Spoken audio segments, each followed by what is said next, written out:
Welcome back दोस्तों। आज हम करने वाले हैं एलपीजी का पार्ट टू।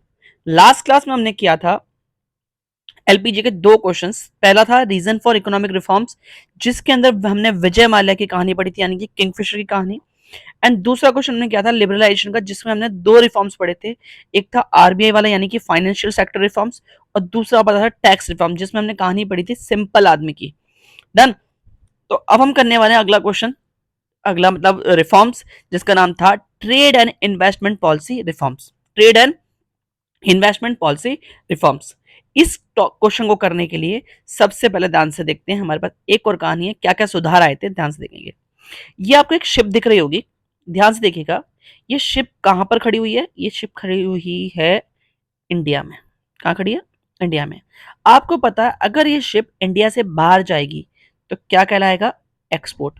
अगर ये शिप इंडिया के अंदर आएगी तो क्या कहलाएंगे? इंपोर्ट। तो ध्यान से देखिएगा उस टाइम पे। पहले आप ध्यान से क्वेश्चन का नाम देख ले। पहले क्वेश्चन का नाम है trade and investment policy reforms.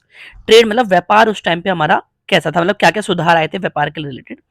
तो आपको इस नाव वाली कहानी याद आनी चाहिए। नाव खड़ी हुई है इंडिया में, अगर इंडिया से बाहर जाए तो एक्सपोर्ट, और अगर इंडिया के अंदर आए तो उसको हम क्या बोलते हैं? इंपोर्ट बोलते हैं। क्या बोलते हैं? इंपोर्ट। तो आपको बता दूं, ध्यान से बताओ। एक तो हमारे देश के लोग विदेशों में एक तो माल एक्सपोर्ट करते हैं। एक्सपोर्ट करेंगे तो देश में क्या आएगी? फॉरेन करेंसी आएगी।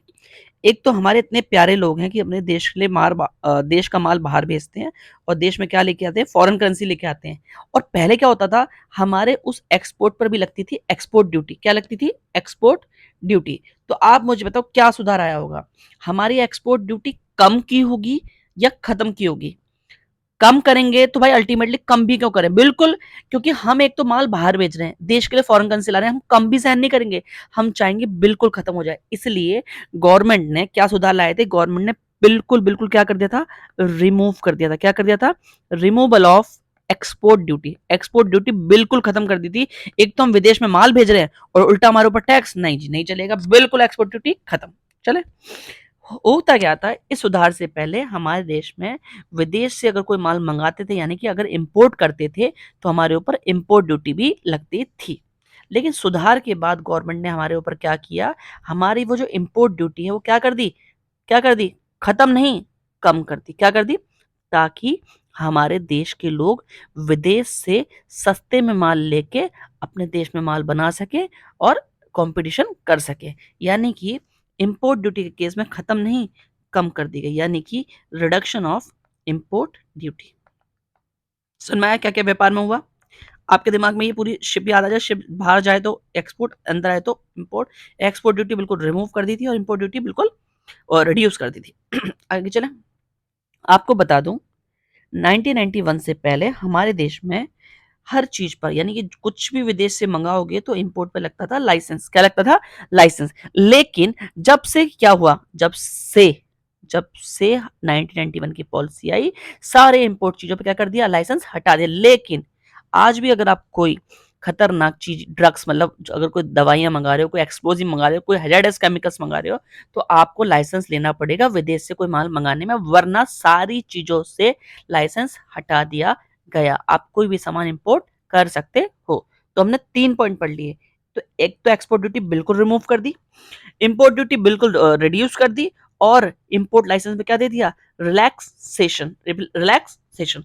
और चौथा पॉइंट आया जो आप याद कर सकते हो, इंपोर्ट और एक्सपोर्ट पे पहले क्वांटिटी में रिस्ट्रिक्शन लगते थे। क्वांटिटी मतलब बहुत मात्रा में लगते थे, वो क्या कर दिए गए? रिड्यूस कर दिए गए। तो 4 पॉइंट थे जो विदेश में हुए।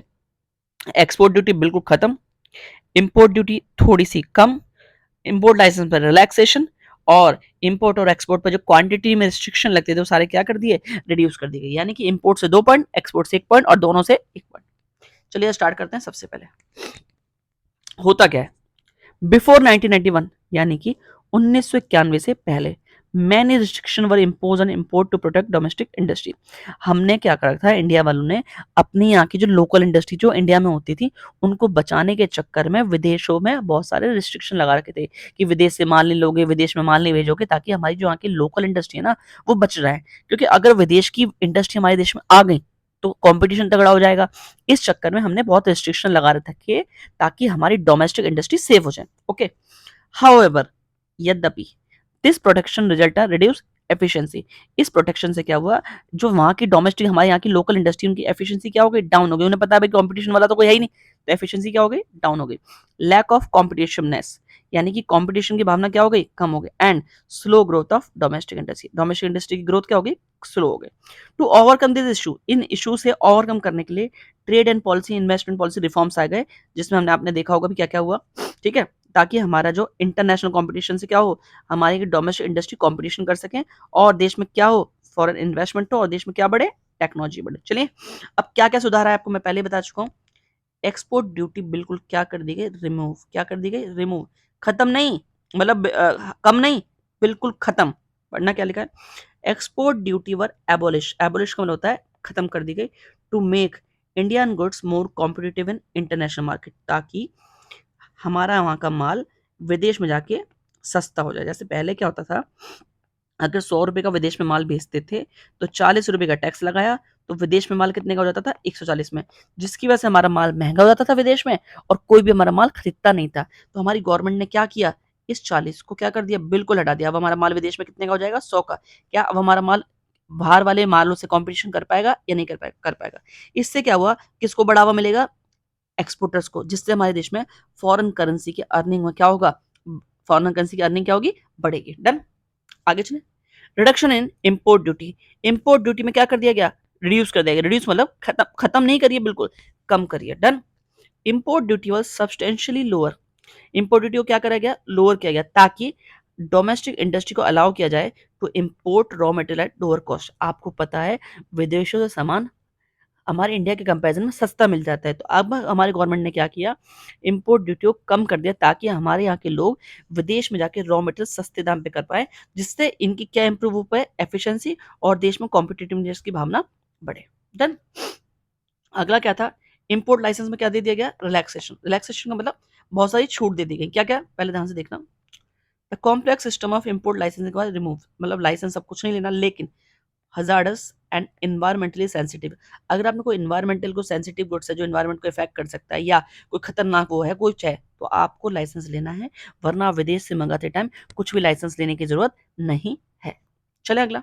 अगला था quantitative restrictions on import and export. पहले इंपोर्ट और एक्सपोर्ट पे बहुत सारे क्वांटिटेटिव रिस्ट्रिक्शन थे कि आप इतना माल नहीं मंगा पाओगे, अगर मंगाओगे तो 200 टन माल विदेश से मंगाओगे, इतना माल नहीं भेज सकते, सिर्फ इतना माल भेजोगे। वो सारे जितने भी क्वांटिटी पे, क्वांटिटी मतलब इतनी क्वांटिटी फिक्स कर दी थी, वो सारे रिस्ट्रिक्शन गवर्नमेंट ने क्या कर दिए, हटा दिए। अब कोई रिस्ट्रिक्शन नहीं, यानी कि 4 रिस्ट्रिक्शन थे। एक्सपोर्ट ड्यूटी बिल्कुल खत्म, इंपोर्ट ड्यूटी थोड़ी सी कम, इंपोर्ट पे लाइसेंस नहीं लगेगा, और लास्ट था जो भी क्वांटिटेटिव रिस्ट्रिक्शंस थे इंपोर्ट और एक्सपोर्ट, वो क्या कर दिए गए, रिमूव कर दिए गए। डन, आगे चले। ट्रेड पढ़ लिया, अब पढ़ते हैं फॉरेन एक्सचेंज रिफॉर्म्स।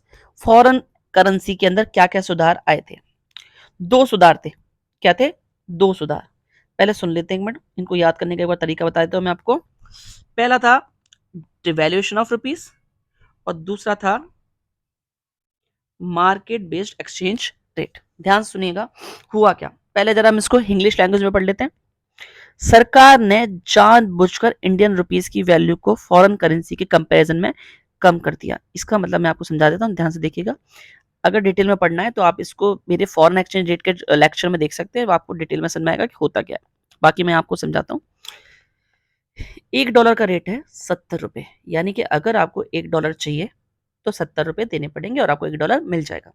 हमारी गवर्नमेंट ने जानबूझकर 70 रुपए को 90 रुपए कर दिया। इससे पता है क्या हुआ, हमारी इंडियन करेंसी की वैल्यू कम हो गई।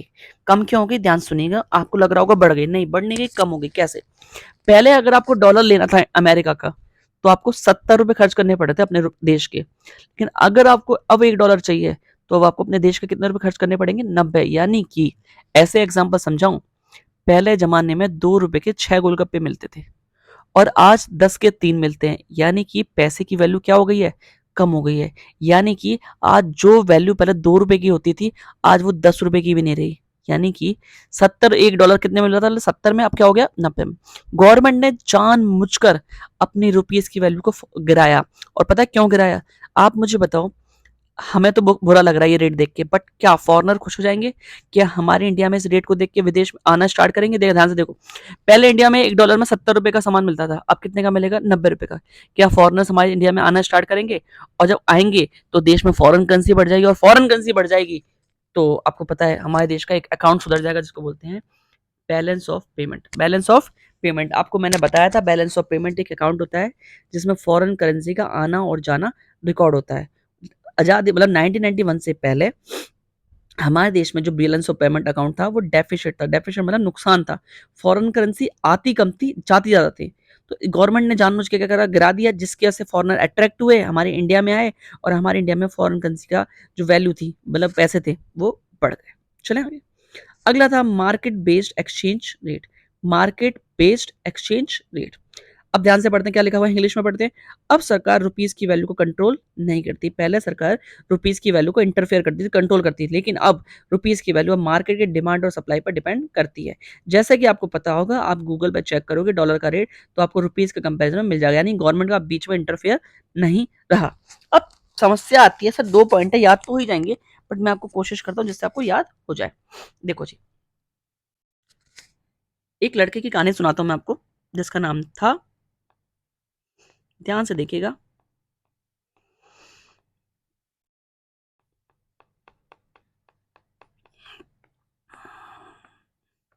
देवा है, देवी ना समझे, देवा है। इन भैया का नाम है देवा। क्या नाम है जी? देवा। देवा भैया कहाँ गए? देवा भैया गए थे अच्छा, एक और बात बता दूं देवा भैया के बारे में। देवा भैया रहते थे फॉरेन में। कहाँ रहते थे? फॉरेन में। देवा भैया एक दिन गए थे मार्केट। कहाँ गए थे? मार्केट गए थे। और मार्केट में इनको एक जीन्स खरीदी, सॉरी, इन्होंने क्या खरीदी? जीन्स खरीदी। और जीन्स अंदर से निकली यहाँ से फटी हुई। तो भैया ने तुरंत क्या किया, दुकान पे जाके एक्सचेंज कर दिया और बोला कि भैया पसंद नहीं आई क्योंकि ये फटी हुई है, ठीक है। तो फिर से स्टार्ट करते हैं। देवा भैया ने कहाँ के रहने वाले थे? पहले फॉरेन के। कहाँ गए थे? मार्केट। पैंट खरीदी, पैंट क्या निकली? फटी, तो उसको क्या करके एक्सचेंज। आइए, देवा से पॉइंट आया, देवा, डिवैल्यूएशन ऑफ रुपीस। और कहाँ गए थे पैंट चेंज करने? मार्केट। और क्या करी थी उन्होंने? एक्सचेंज। तो इससे आप याद कर सकते। और एक और बात, आपको कैसे पता जाएगा कि ये कहानी कहाँ लगानी है? क्योंकि देवा भैया कहाँ के थे? फॉरेन के थे। ठीक है भैया, डन। चले आगे। अगला हमारा आया लास्ट रिफॉर्म्स। देख सकते हैं, पहले एक बार मैं आपको दिखा दूं हमने क्या क्या पढ़ लिया। अगर आपने मेरी पहली वीडियो नहीं देखी तो प्लीज देख लें, क्योंकि उसके अंदर बहुत सारे ये जो कहानी मैं आपको दिखा रहा हूँ, ये सारी उसी में लिखी हुई है, तो एक बार प्लीज देख लें। चलिए मैं आपको दिखाता हूँ हमने क्या क्या पढ़ लिया। पहले हमने पढ़ा फाइनेंशियल सेक्टर रिफॉर्म, जिसमें आरबीआई की कहानी आएगी, यानी कि आरबीआई छोटा था, बड़ा हो गया, शादी हो गई। फॉरेन एक्सचेंज टैक्स रिफॉर्म्स में आया सिंपल आदमी। ट्रेड एंड इन्वेस्टमेंट में आपको शिप वाली कहानी याद आनी चाहिए। और फॉरेन एक्सचेंज के अंदर देवा वाली कहानी याद आनी चाहिए। और लास्ट है इंडस्ट्रियल सेक्टर रिफॉर्म, जिसमें केजरीवाल वाली कहानी याद आनी चाहिए। केजरीवाल जी बोल देता हूँ, केजरीवाल जी वाली कहानी याद आनी चाहिए। स्टार्ट करें, आइए। कहाँ है मेरे केजरीवाल, कहाँ है मेरे केजरीवाल जी? आ गए। देखो जी भैया, केजरीवाल जी के बारे में थोड़ा सा देख लेते हैं। आपको मैं थोड़ा सा इनके बारे में बता दूं। ये जो इंसान है, इन्होंने एक कानून लेके आए थे, और वो कानून ये था कि जितने भी जो लोग शराब पीते हैं, इनको बड़ी दिक्कत होती है, बहुत दूर दूर जाना पड़ता है कि यार ठेके बहुत दूर दूर होते हैं। अब इतना दूर जाएं यार, एक 250 ml यानी पब वाले ने जाना है और दूर जाना पड़ता है। तो इन्होंने, केजरीवाल जी ने इन महान लोगों की प्रॉब्लम को समझा कि यार इतना दूर जाते हैं, फिर पीनी पड़ती है, दिक्कत होती है। तो इन्होंने क्या करा, इन्होंने सोचा कि क्यों ना अगर ये दारू पास में ही मिलना स्टार्ट हो जाए तो क्या क्या बढ़िया रहेगा। तो इन्होंने क्या नारा लगाया, हर घर दारू, घर घर दारू। यानी कि इन्होंने एक पॉलिसी लेके आए, जिसके तहत जिसके तहत इन्होंने क्या करा कि भैया अब जो दारू है सिर्फ गवर्नमेंट नहीं बेचेगी, प्राइवेट भी बेच पाएंगे। ये जो मैं कहानी सुना रहा हूँ ये सारी काल्पनिक है, आपको सिर्फ याद कराने के लिए, तो आपको रियल जीवन से कनेक्ट ना करें, ठीक है। तो सबसे पहले इन्होंने, केजरीवाल जी ने क्या काम किया, जो काम पहले लाइसेंस लगता था किस पे, गवर्नमेंट से, आपको अगर शराब के ठेके खोलने तो लाइसेंस देना पड़ेगा, उन लाइसेंस को क्या करवा दिया, कम करवा दिया कि भैया आप लाइसेंस कम करो, हर चीज की लाइसेंस जरूरत नहीं है। यानी कि सबसे पहले इन्होंने क्या काम करवाया, लाइसेंस रिड्यूस करवा दिया। क्या करवा दिया? आपने अगर नोटिस किया होगा, ध्यान से आप पिक्चर को देखोगे तो उसमें लिखा हुआ सरकारी दुकान, यानी कि पहले ये काम किसके लिए रिजर्व था? ये काम सिर्फ पहले सरकार के लिए रिजर्व था। यानी कि केजरीवाल जी ने ये काम क्या करा, पब्लिक सेक्टर, यानी पब्लिक सेक्टर मतलब सरकार, सरकार का रोल जो है वो क्या कर दिया, कम कर दिया, क्योंकि अब ये काम प्राइवेट सेक्टर भी कर पाएगा। डन।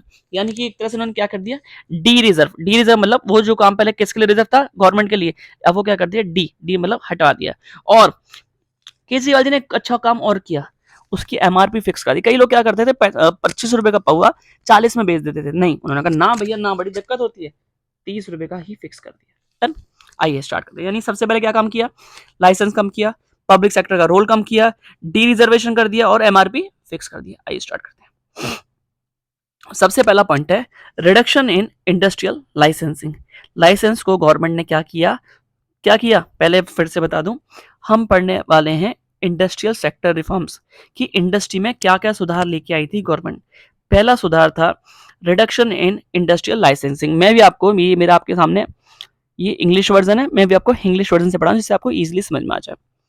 स्टार्ट करें। सबसे पहले गवर्नमेंट ने लाइसेंस जितने भी इंडस्ट्री पे लगते थे वो सारे रिड्यूस कर दिए, मतलब हटा दिए।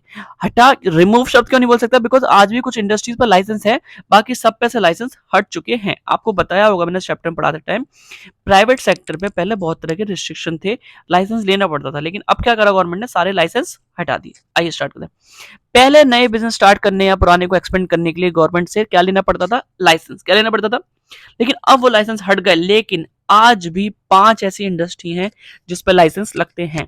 पहला है अल्कोहल बनाने वाली यूनिट्स, यानी जो भी दारू बनाती हैं, जो भी शराब बनाती हैं, जो भी बियर बनाती हैं, इनको क्या लेना पड़ता है, लाइसेंस। सेकंड, सिगार और सिगरेट्स, जो भी ये काम करती हैं टबैको से रिलेटेड, इनको क्या लेना पड़ेगा, लाइसेंस। अगला है डिफेंस और एरोस्पेस इक्विपमेंट, जो भी डिफेंस से रिलेटेड, बम बम हथियार ये सब, या एरोस्पेस इक्विपमेंट यानी जो भी बनाते हैं स्पेस रिलेटेड, तो इनको भी क्या लेना पड़ेगा, लाइसेंस। एक्सप्लोसिव, कोई भी धमाके, जैसे दिवाली पे जो भी इंसान पटाखे बेचने का काम कर रहा है तो क्या लेना पड़ेगा उससे, लाइसेंस। और हजार्डस केमिकल्स, जो भी खतरनाक केमिकल्स बना रहे हैं तो उन्हें भी क्या लेना पड़ेगा गवर्नमेंट से, लाइसेंस। इन 5 काम को छोड़ दें तो आपको किसी भी प्रकार का लाइसेंस लेने की जरूरत नहीं है। तो 1991 के बाद ये सुधार लाए गए थे। दूसरा, decrease the role of public sector. Decrease the role of, पहले क्या था, पब्लिक सेक्टर का रोल ज्यादा था। आपको पता होगा, मैंने पहले ही इंट्रोडक्शन पढ़ाया था, हमारे देश ने मिक्स इकोनॉमी चूज तो करी थी, बट सारा काम सौंप दिया था पब्लिक सेक्टर को। तो रिफॉर्म्स के तहत पब्लिक सेक्टर का रोल क्या कर दिया गया, कम कर दिया गया। अब कम कैसे किया, ध्यान से देख लो।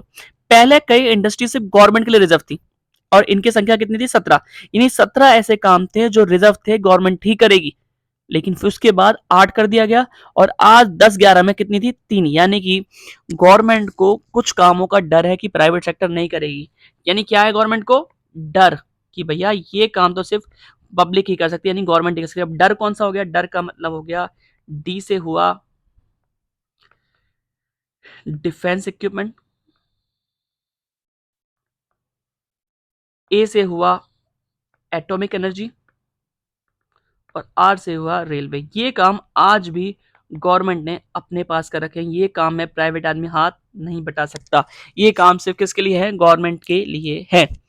अगला है D reservation under small scale industry. पहले कुछ गुड्स सिर्फ छोटी इंडस्ट्री ही बना सकती थी, सिर्फ छोटी, भैया ये काम रिजर्व था। लेकिन 1991 के बाद ये रिस्ट्रिक्शन हटा दिया गया। अब जिसको बनाना है वो कोई भी बना सकता है, सिर्फ स्मॉल स्केल इंडस्ट्री नहीं, कोई जिसका मन करे वो बना सकता है। डन। चौथा पॉइंट है monopoly and restrictive trade practice, यानी कि मैंने इसको याद कराने के लिए क्या लिखा था, एमआरपीपी, एमआरपी यानी कि monopoly restrictive trade practice act. पहले बड़े बिजनेस को अपना बिजनेस एक्सपेंड करने, यानी अगर कोई बिजनेसमैन चाहता है कि मैं अपना बिजनेस एक फैक्ट्री से दूसरी फैक्ट्री खोलूं, स्टार्ट करूं या मर्ज करूं, तो सरकार की परमिशन लेनी पड़ती थी। अब ये रूल क्या कर दिया गया, हटा दिया गया। अब आप खुद कर सकते हैं, फ्लेक्सिबल कर दिया गया रूल। यानी इंडस्ट्री में कितने सुधार आए थे, 4। इंडस्ट्री से लाइसेंस हटा दिया गया, 5 इंडस्ट्री पर लाइसेंस चाहिए। पब्लिक सेक्टर का रोल कम कर दिया गया, पहले 17 थी, फिर 8 थी, फिर अब 3 कर दिया गया, और 3 में भी क्या है, डर। अगला है स्मॉल स्केल इंडस्ट्री के लिए कुछ काम रिजर्व था, वो क्या कर दिया गया, D reserve. And last MRP क्या कर दी गई, फिक्स। एमआरपी का मतलब monopoly restrictive trade practice act. Done. अब इसको एक बार इंग्लिश वर्जन में देख लेते हैं। देख सकते हैं बिल्कुल सेम कुछ सेम लिखा हुआ है, industry need government permission to start और एक्सपेंड, लेकिन आज 5 इंडस्ट्री पे लाइसेंस की जरूरत है। अगला हुआ है कि पहले इंडस्ट्री के लिए रिजर्व थी सारी गवर्नमेंट के लिए, बट ये नंबर जो है 17 से 8 हुआ एंड आज 3 है। कुछ काम पहले स्मॉल स्केल इंडस्ट्री के लिए अलाउ था कि सिर्फ यही काम कर सकती है, छोटी इंडस्ट्री कर सकती हैं, बट ये रिस्ट्रिक्शन क्या कर दिए गए, हटा दिए गए। अब जो किसी भी सामान का दाम जो डिसाइड होगा वो डिमांड और सप्लाई के हिसाब से होगा, ना कि गवर्नमेंट के रूल के हिसाब से। और लास्ट है, जितनी भी बड़ी कंपनी थी उनको गवर्नमेंट का अप्रूवल लेना पड़ता था बड़े होने के लिए या मर्ज होने के लिए, लेकिन अब ये रिस्ट्रिक्शन हटा दिया गया। डन। अब सर एक समस्या आती है, अब आप बोलोगे सर एक बात बताओ, सर हमें आपकी कहानी पसंद आई, आनी भी चाहिए, बट सर हम याद कैसे करेंगे, क्योंकि याद करने के लिए आपने बहुत सारी कहानी बताई और कभी कभार कंफ्यूज हो सकते हैं कि कहाँ कहानी कौन सी में लगेगी। तो इसका भी सॉल्यूशन मेरे पास है, ध्यान से देखिए। पहले मैं आपको दिखाता हूँ हमने पढ़ा क्या क्या। पहले हमने कहानी पढ़ी केजरीवाल वाली, केजरीवाल सॉरी किंगफिशर वाली, विजय माल्या वाली। फिर हमने पढ़ा केजरीवाल जी की कहानी, आरबीआई की कहानी, देवा की कहानी, सिंपल आदमी की कहानी, और किसकी कहानी, शिप की कहानी। तो ध्यान से देखिएगा अब मैं आपको क्या पढ़ाने वाला हूँ। हाँ जी सुने, अब इतनी सारी कहानी कैसे याद रहेंगी, ध्यान से देखो। इनको याद कराने के लिए मेरे पास आपके लिए एक लाइन है, ध्यान से देखिएगा, सुनो। हम्म। केजरीवाल जी, केजरीवाल जी किंगफिशर के प्लेन में बैठकर, केजरीवाल जी किंगफिशर के प्लेन में बैठकर,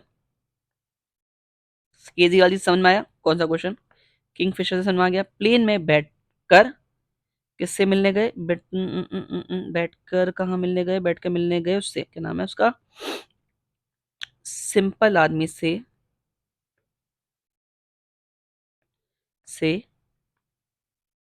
मिलने गए, ट्रेड की बात करने,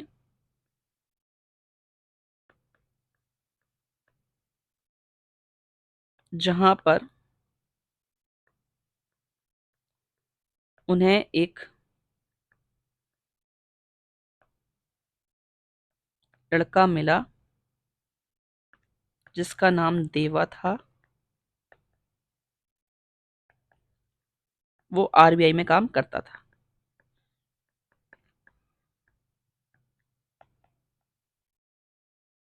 आप ध्यान से देखेंगे जो मैंने अभी कराया, इसके अंदर हमारा सारे क्वेश्चंस आ गए।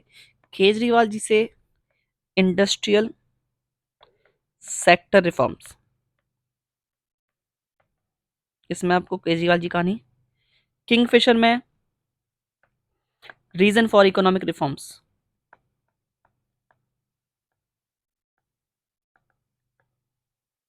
ठीक है। सिंपल आदमी से टैक्स रिफॉर्म, सिंपल आदमी होता है कौन से चावल खाता है, राशन के, जीवन में सुधार की जरूरत है, ठीक है। ट्रेड से आपको याद आएगा शिप वाला क्वेश्चन, और देवा से याद आएगा, देवा कहाँ का था, फॉरेन का, तो फॉरेन एक्सचेंज रिफॉर्म्स। और लास्ट है आरबीआई, आरबीआई से आपको याद आएगा कौन सा, फाइनेंशियल सेक्टर रिफॉर्म्स। तो आपको सिर्फ ये याद हो जाएगा, तो आपको सारे के सारे हेडिंग और सब हेडिंग अंदर की याद हो जाएंगी। तो चलिए अब हम स्टार्ट करते हैं, हमारा पूरा रिफॉर्म्स खत्म हो गया, यानी कि लिबरलाइजेशन हमारा खत्म हो गया। अब हमारा स्टार्ट हो रहा है प्राइवेटाइजेशन। क्या स्टार्ट हो रहा है हमारा, प्राइवेटाइजेशन। आइए, प्राइवेटाइजेशन सबसे छोटा है, तो मेरे ख्याल से जो क्वेश्चन बनने के चांसेस हैं वो लिबरलाइजेशन से ज्यादा हैं, क्योंकि सबसे बड़ा इस चैप्टर में वही कॉन्सेप्ट है। आइए स्टार्ट करते हैं प्राइवेटाइजेशन। प्राइवेटाइजेशन का मतलब सिंपल सा होता क्या है, जब गवर्नमेंट अपनी ऑनरशिप, चाहे वो थोड़ी बहुत हो या पूरी हो, जब प्राइवेट सेक्टर या प्राइवेट पीपल को दे देती है तो उसे हम बोलते हैं प्राइवेटाइजेशन। सुना मैंने क्या बोला, जब गवर्नमेंट अपनी ऑनरशिप या तो फुल या पार्ट किसको दे देती है, प्राइवेट पीपल को या प्राइवेट कंपनी को दे देती है, तो उसको हम बोलते हैं प्राइवेटाइजेशन। जैसे कि आप इसमें देख सकते हैं लिखा हुआ है, privatization means the government gives, देती है फुल और part ownership of a company to private people और प्राइवेट कंपनी। यानी जब अपनी गवर्नमेंट अपनी ओनरशिप या फुल या पार्ट किसको दे देती है, प्राइवेट पीपल को, तो क्या बोलते हैं, प्राइवेटाइजेशन। यानी कि इससे हमारी जो प्राइवेट कंपनी को हम क्या अलाउ करते हैं कि तुम भी कंट्री के बिजनेस में काम पार्टिसिपेट कर सकते हो। यानी कि इंडियन गवर्नमेंट ने बहुत सारे शेयर्स पब्लिक कंपनी के बेचे हुए हैं, जैसे कि आईपीसीएल, आईबीबी, मारुति उद्योग, ये गवर्नमेंट की कंपनी थी जो क्या कर रही है, गवर्नमेंट अपने शेयर प्राइवेट इंसान में बेच दिए। और प्राइवेटाइजेशन करने के दो तरीके होते हैं। कितने तरीके, दो। पहला है पूरी ओनरशिप ट्रांसफर कर दो, पूरी 100% शेयर हमने प्राइवेट कंपनी को बेच दिए, इसको बोलते हैं ट्रांसफर ऑफ ओनरशिप। और दूसरा तरीका होता है जब हम कुछ शेयर, यानी कि the government sell part of the share in public company to private people, यानी कि इसको हम बोलते हैं डिसइन्वेस्टमेंट। डिसइन्वेस्टमेंट का मतलब था हमने पहले उस कंपनी में कुछ पैसा लगा रखा था, हमने सिर्फ किसी इंसान को 50% शेयर बेचे हैं, प्राइवेट बंदे को पूरे नहीं बेचे, इसको बोलते हैं डिस इन्वेस्टमेंट। यानी पहला तरीका क्या है, तो पूरा ओनरशिप बेच दो। दूसरा तरीका क्या है, थोड़ा बहुत पार्ट बेच दो। डन। अगला करते हैं, हम प्राइवेटाइजेशन करते हैं कि भाई गवर्नमेंट अपना हिस्सा प्राइवेट बंदे को बेचती क्यों है। पहला कारण है क्योंकि हम चाहते हैं कि जो पब्लिक कंपनी थी, जो कंपनी थी, वो क्या करें, वर्क करें बेटर। क्योंकि गवर्नमेंट से अगर कोई काम नहीं हो रहा तो अगर प्राइवेट बंदा कर सकता है तो करना चाहिए। आगे अगर हम करेंगे तो इससे क्या होगा, प्राइवेट बंदे को देंगे तो नई टेक्नोलॉजी और नए आइडियाज आएंगे, और प्राइवेट मनी और एक्सपीरियंस पीपल लोग दिखेंगे, प्राइवेट लोगों का पैसा लगेगा और एक्सपीरियंस मिलेगा, और पब्लिक कंपनी क्या हो जाएंगी, more productive and efficient, more productive and efficient. चलेंगे, चलिए। अब आया ग्लोबलाइजेशन, अब आया ग्लोबलाइजेशन। भाई पहले क्या होता था, मैं आपको समझा दूं, ध्यान से सुनना। हमारा, मैं थोड़ा सा प्यारा सा इंडिया बनाता हूँ, देखो मुझे ड्राइंग अच्छी नहीं है तो ये इंडिया मान लेना, मैं लिख भी देता हूँ इंडिया। पहले क्या था, 1991 से पहले हमारी गवर्नमेंट ने रिस्ट्रिक्शंस लगा रखे थे कि इंपोर्ट एक्सपोर्ट नहीं होगा, हम बाहर से कुछ भी सामान नहीं लेंगे। मान लीजिए बाहर है, ठीक है, यानी हमने अपने देश की जो दीवारें थी बाहर वाले लोगों के लिए क्या कर रखी थी, बंद कर रखी थी। लेकिन 1991 के बाद जो सुधार आए उसके अंदर हमने क्या करा, ये बॉर्डर खोल दिए गए। यानी आपने एक ऐड देखा होगा, खोल दो ये दीवारें, वही हुआ, हमने अपने बॉर्डर दूसरे देश को लेकर क्या कर दिए, खोल दिए, आपस में व्यापार करने के लिए। यानी कि तुम हमारे देश में आओ, हम तुम्हारे देश में आएंगे। यानी कि हम और दूसरे देश आपस में क्या हो गए, जुड़ गए। जुड़ने को इंग्लिश में बोलते हैं इंटीग्रेट। क्या बोलते हैं, इंटीग्रेट। यानी कि हमने अपनी इकोनॉमी और प्लस वर्ल्ड की इकोनॉमी को क्या कर दिया, जोड़ दिया। और आपको पता है आज चाइना हमारे देश में पूरा का पूरा मार्केट लेके बैठा है, उसका मेन कारण क्या है, ग्लोबलाइजेशन।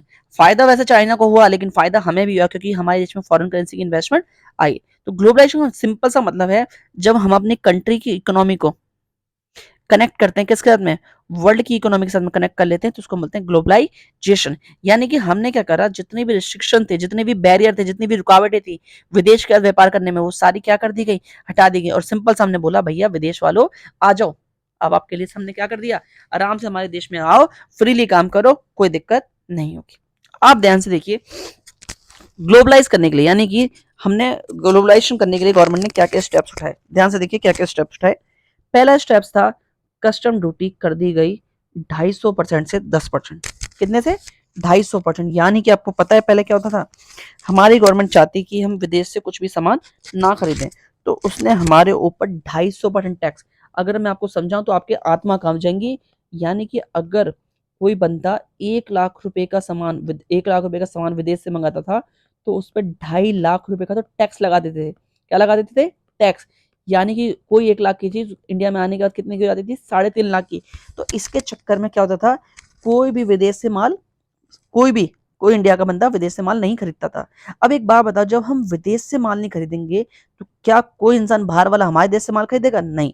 इसलिए सबसे पहला काम था जो ग्लोबलाइजेशन करने के लिए, कस्टम ड्यूटी को 250% से 10% किया गया। यानी कि आप भी मंगा सकते हो और विदेश वाले भैया भी हमारे देश में आके माल बेच सकते हैं।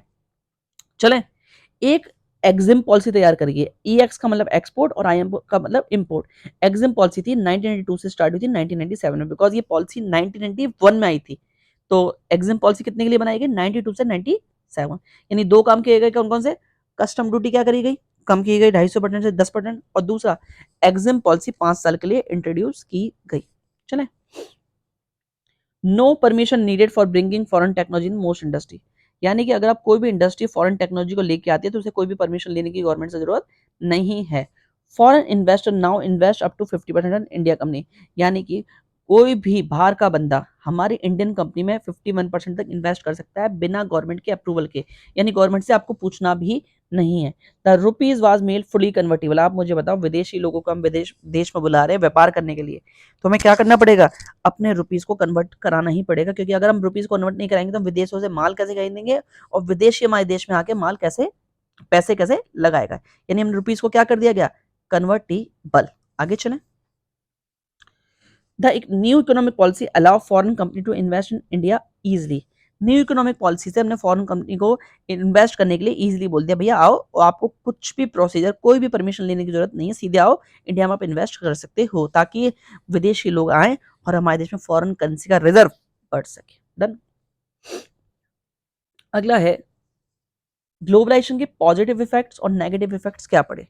पहली बात तो पॉजिटिव इफेक्ट ये है, पहले आपको सिर्फ इंडिया इंडिया का सामान मिल पाता था क्योंकि हम बाहर वालों से कोई सामान खरीदते नहीं थे, लेकिन ग्लोबलाइजेशन से फायदा क्या हुआ, ग्लोबलाइजेशन से फायदा ये हुआ भैया, अब हम लार्ज ग्लोबल मार्केट को, ग्लोबल मतलब पूरे वर्ल्ड की मार्केट को भी एक्सेस कर सकते हैं, एक्सेस मतलब हम उनका फायदा उठा सकते हैं। दूसरा, पहले हमारे पास से अपने देश की टेक्नोलॉजी हुआ करती थी, डन, लेकिन अब हमारे पास एडवांस टेक्नोलॉजी भी क्या हो गई, अवेलेबल हो गई। डन। अगला, developing country like India to get chance to competition internationally. आपको पता है हमारे देश में आईटी सेक्टर काफी डेवलप है, लेकिन पहले जब 1991 से पहले हम विदेशों से कोई काम नहीं करते थे, इसके चक्कर में हमें कोई जानता नहीं था, बट ग्लोबलाइजेशन पॉलिसी के तहत अब हम विदेश में काम करते हैं और विदेशी हमारे देश में आके काम करते हैं। इससे क्या हुआ, हमारी जो डेवलपिंग कंट्री थी उनको भी क्या हुआ, इंटरनेशनली काम करने का मौका मिला।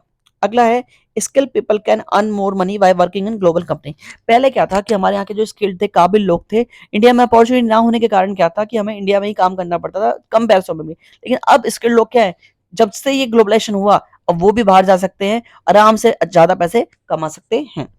लेकिन इसका नेगेटिव इफेक्ट क्या हुआ, इसका नेगेटिव इफेक्ट क्या हुआ, मल्टीनेशनल कंपनी ने क्या करा, स्मॉल लोकल बिजनेस को टेक ओवर कर लिया। टेक ओवर का मतलब है स्मॉल लोकल बिजनेस एक तरह से क्या हो गए, बंद हो गए, बिकॉज सारी क्या हो गई, मल्टीनेशनल कंपनी होती है जो बाहर की कंपनीज की ब्रांचेस होती हैं जो हमारे इंडिया में खुल जाती हैं, तो मल्टीनेशनल कंपनी ने सारे छोटे बिजनेस को क्या कर दिया, टेक ओवर कर लिया। अगला, Indian companies face tough competition from foreign company. Indian companies को टफ कंपटीशन मिलना पड़ा, किससे मिलने लग गया, बाहर की कंपनी से। जैसे एग्जांपल अगर मैं आपसे बोलूं, पहले इंडिया की जो लड़ियां थी वो 300-400 रुपए की आती थी, जब से चाइना की लड़ी 30-35 रुपए में इंडिया में आना स्टार्ट हो गई, सबने दिवाली में इंडियन लड़ी यूज करना बंद कर दिया। पता है क्यों, क्योंकि जब आपको 30-35 रुपए में वो कोई चीज मिल रही है तो हम 300 रुपए में क्यों खरीदें। इसके चक्कर में क्या हुआ कि सारी इंडियन कंपनी को क्या होने लग गया, दिक्कत होने लगी, तो टफ कंपटीशन झेलने लग गया और आधी कंपनी बंद हो गई, आधी कंपनी को सर्वाइव करने में काफी दिक्कत आने लगी। डन। इससे क्या हुआ, रिच और पुअर कंट्रीज के बीच में इनइक्वालिटी बढ़ गई। रिच और पुअर कैसे, आपको पता होगा चाइना से जब से ग्लोबलाइजेशन हुआ, चाइना की बहुत तरक्की हुई। पता है क्यों, क्योंकि अगर आपने नोटिस किया हो, हमारे यहाँ जो पिचकारी बनाते हैं ना, नॉर्मली पिचकारी कौन सी यूज करते थे, वो ऐसे छोटी छोटी सी पिचकारी होती थी, लेकिन आपने आजकल देखा होगा ड्रैगन वाली पिचकारी, पीछे बैग टांग के हम बड़े एंजॉय, हमारा छोटा सा बच्चा पापा ये वाली चाहिए हम दिलाते हैं ना। पता है क्यों, क्योंकि वो सारी पिचकारी चाइना से आती है, क्योंकि हमारे यहाँ सिर्फ वही वाली जो प्रेशर वाली सिर्फ हम लेके घूमते बोतल सी में, हमारे इंडिया में सिर्फ वो बनती है, लेकिन अगर आपको हाईटेक पिचकारी चाहिए तो वो कहाँ से आती है, चाइना से। यानी कि ग्लोबलाइजेशन का असली फायदा किसने उठाया, डेवलप कंट्री ने। किसने उठाया, डेवलप कंट्री ने। नॉर्मली डेवलपिंग कंट्री को ग्लोबलाइजेशन का फायदा ज्यादा नहीं मिला, बिकॉज हमारे पास तो बेचने को था ही नहीं, अल्टीमेटली बेचने के पास किसके पास था, डेवलप कंट्री मतलब चाइना, यूएसए, जापान। तो इन्होंने क्या करा, ग्लोबलाइजेशन का फायदा किसने ज्यादा उठाया, डेवलप्ड कंट्री ने। चल, अगला है आउटसोर्सिंग। क्या है अगला टॉपिक, आउटसोर्सिंग। आउटसोर्सिंग क्या होता है, ध्यान सुनिएगा। पहले क्या था, समझा देता हूं आपको। देखो जी, मान लीजिए अमेरिका में एक कंपनी है, मान लेते हैं एग्जांपल के तौर पे मेटाफॉर लिमिटेड, मेटाफॉर, ठीक है। अब मेटाफॉर ने क्या करा, अब मेटाफॉर कंपनी तो आपको पता होगा, इस कंपनी में एक अकाउंट्स का डिपार्टमेंट भी होगा जहां पर अकाउंट्स का काम चलेगा। जब अकाउंट्स का काम चलेगा बहुत सारे कंप्यूटर भी रखेंगे, बहुत सारे कंप्यूटर भी रखने पड़ेंगे, बहुत सारे बंदे भी रखने पड़ेंगे, बहुत सारे एसी भी लगाने पड़ेंगे, बहुत सारा पैसा भी खर्च होगा। तो मेटाफोर कंपनी ने क्या किया, ये अकाउंट्स का काम अपने यहाँ ना करा के इंडिया को वो काम सौंप दिया। यानी कि मेटाफोर के अंदर अकाउंट्स वाला काम होगा ही नहीं। अब मेटाफोर ये काम खुद ना करके जब किसी बाहर देश से कराती है तो उसको बोलते हैं आउटसोर्सिंग।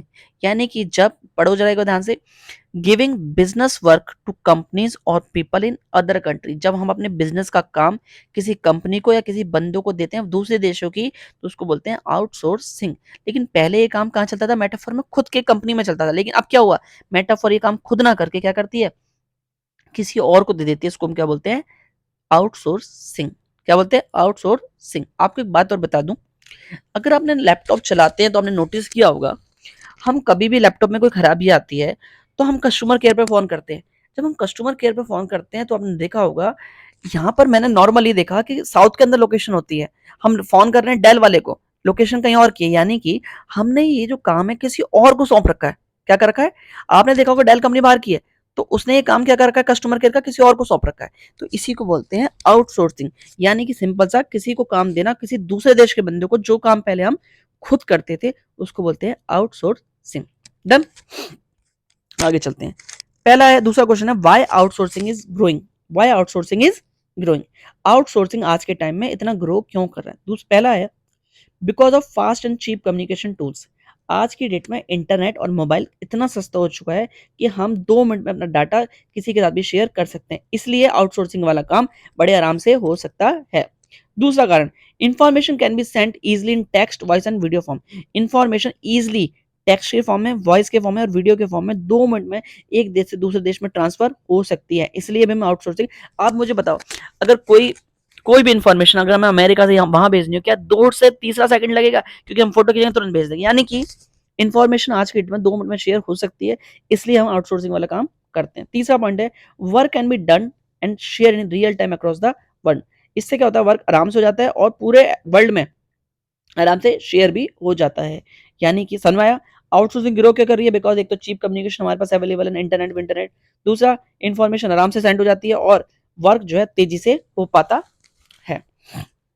आपको जानकर खुशी होगी कि हमारा इंडिया आउटसोर्सिंग के लिए सबसे फेवरेट जगह मानी जाती है। पता है क्यों, सबसे ये क्वेश्चन इंपॉर्टेंट है, तो पेपर के लिए काफी देख के जाइएगा। पहला, हमारे यहाँ पर स्किल्ड मैन पावर आराम से मिल जाती है। India has a large number of educated and skilled worker. India के पास पढ़े लिखे और स्किल्ड वर्कर्स काफी होते हैं, इसलिए बाहर के देशों की फेवरेट जगह है इंडिया। दूसरा है, favourable government policy. Favourable government policy, Indian governments ने इन सारी कंपनियों को बहुत तरह के बेनिफिट्स देते, इसलिए बाहर की कंपनी इंडिया में आना पसंद करती हैं। तीसरा कारण है, लो वेजेस। लो वेजेस का मतलब है, Indian workers charge less salary compare to develop country. Indian जो वर्कर्स होते हैं वो कम पैसों में तैयार हो जाते हैं डेवलप कंट्री के कंपैरिजन में, इसलिए भी बाहर के देश हमारे देश को काम देना पसंद करते हैं। चौथा पॉइंट है, स्ट्रॉन्ग आईटी इंडस्ट्री। हमारे इंडिया के पास, हमारा जो इंडिया का जो आईटी सेक्टर है काफी लार्ज और काफी ग्रोइंग है, इस चक्कर में भी हमारे इंडिया के अंदर काम देना पसंद करते हैं बाहर के देश। और सबसे अच्छी बात, हमारे इंडिया के अंदर अच्छी इंग्लिश बोली जाती है, जो कि बाहर की देशों के कंपैरिजन में। डन। इसलिए हमारे यहाँ पर आपने सुना भी होगा, कॉल सेंटर्स, जितने भी कॉल सेंटर्स होते हैं हमारे इंडिया को इसलिए पसंद करते हैं क्योंकि हमारे इंडिया के अंदर मोस्टली लोग इंग्लिश बोल पाते हैं। लेकिन अगला क्वेश्चन आया, why some develop country are against outsourcing. विदेशी कुछ लोग जो बाहर के देश हैं वो हमारे इंडिया में काम देने से चिढ़ते हैं। कारण सुन लीजिए, पता है क्यों। अगर ये विदेशी लोग हमें काम देंगे, हमारे यहाँ से काम करवाएंगे, तो ये जो अमीर लोग हैं, हम गरीब कंट्री के अंदर जो बीच का गैप है, वो धीरे धीरे क्या कम होता जाएगा, कम होता जाएगा। क्योंकि पहले वो काम इनके यहाँ चलता था तो इनके यहाँ की इनकम आती थी, लेकिन अब वो काम कहाँ चल रहा है, वो काम अब इंडिया को दे रहे हैं, तो किसकी इनकम बढ़ रही है, इंडिया की। पहला कारण। और दूसरा कारण था, अगर ये काम इन विदेशी देशों में खुद के यहाँ होता तो जॉब होती और लोगों को जॉब मिलती इनके यहाँ पर। लेकिन जब ये काम हमसे कराएंगे तो जॉब क्या हो रही है, हमारी इंडिया में बढ़ रही हैं और इनकी देश के जॉब अपॉर्चुनिटी क्या हो रही है, कम हो रही है। तो इसलिए ये डेवलप कंट्री आउटसोर्सिंग के क्या होती हैं, अगेंस्ट में होती हैं। चला आगे। अगला है डब्ल्यूटीओ। अगला क्या है, WTO। चलिए आज के लिए बस करते हैं, अगली क्लास में हमारे से 2-3 टॉपिक बचे हैं, तो ये अगला चैप्टर खत्म हो जाएगा, तो यहाँ तक कर लीजिएगा प्लीज। मिलते हैं अगली क्लास में।